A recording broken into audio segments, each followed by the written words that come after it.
Ang pulang bota para sa Pasko. Sa isang malamig na syudad, hinihila ni Adelaide ang kanyang ama na isang alkalde habang naglalakad sila sa bayan. Daddy, kailangan kong mahanap ang perfect na Christmas gift para sa akin. Sige anak, pero dahan-dahan lang at dapat habaan ng pasensya.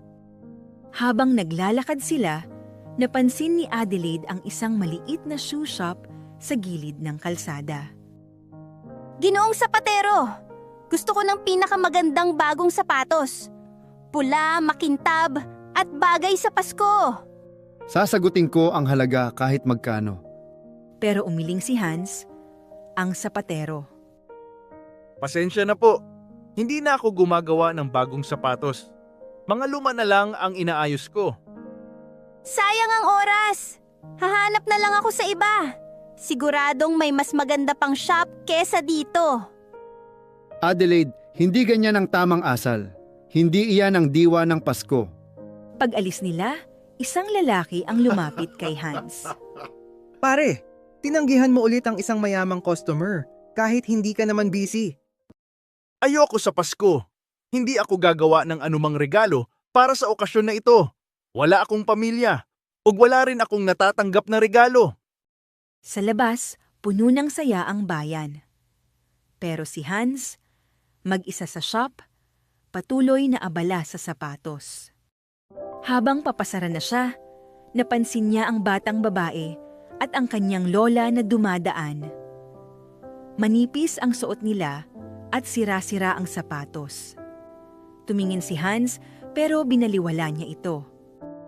Kinagabihan, biglang napuno ng liwanag ang shop. Isang anghel ang nagpakita. Hans, nakita ng Diyos ang puso mo. Ngayong Pasko, may espesyal kang matatanggap. Isang regalo na gigising sa puso mo. Pagkatapos sabihin iyon, naglaho ang anghel. Kinabukasan, hindi maalis sa isip ni Hans ang sinabi ng anghel. Isang regalo? Para sa akin? Kaya naisip niyang gumawa ng espesyal na bagay. Kumuha siya ng pulang leather, naging abala siya sa kanyang shop at nagtrabaho ng ilang araw. Hanggang sa natapos niyang gawin ang pinakamagandang pulang bota.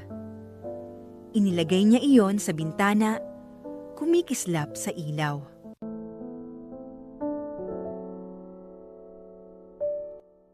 Daddy, iyon ang gusto ko. Perpektong regalo para sa akin. Sinubukan ng alkalde na bilhin ang bota. Pasensya na po. Hindi po ito for sale. Regalo ko ito para sa isang espesyal na bisita. Muling nag-walk out si Adelaide habang ginagabayan ng kanyang ama.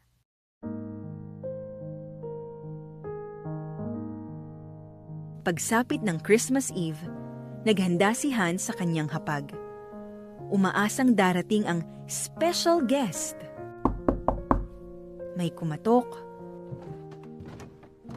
Dumating ang customer niya, kasama ang ilang tagabayan.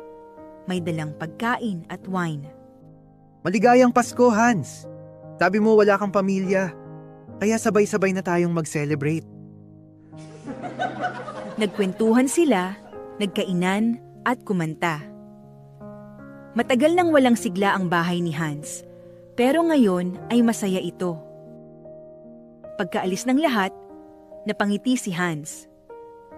Naisip niya na tama ang anghel.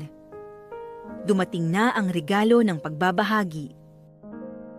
Nakita niya sa labas ang batang babae at ang lola nito, naglalakad muli sa snow.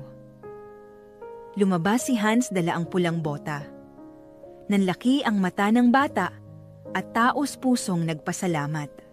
Sakto namang dumaan ang mayor at si Adelaide, hawak ang bago niyang manika.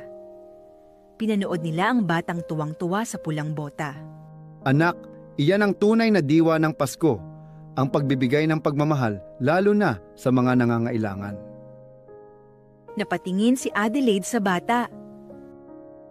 Tahimik siyang lumapit at iniabot ang manika. Napangiti ang lahat habang bumabagsak ang niyebe. At sa ilalim ng bituin ng Pasko, Naramdaman nilang lahat ang tunay na regalo, hindi ang nakabalot sa ribon, kundi nababalot ng kabaitan at pagmamahal. Maligayang Pasko!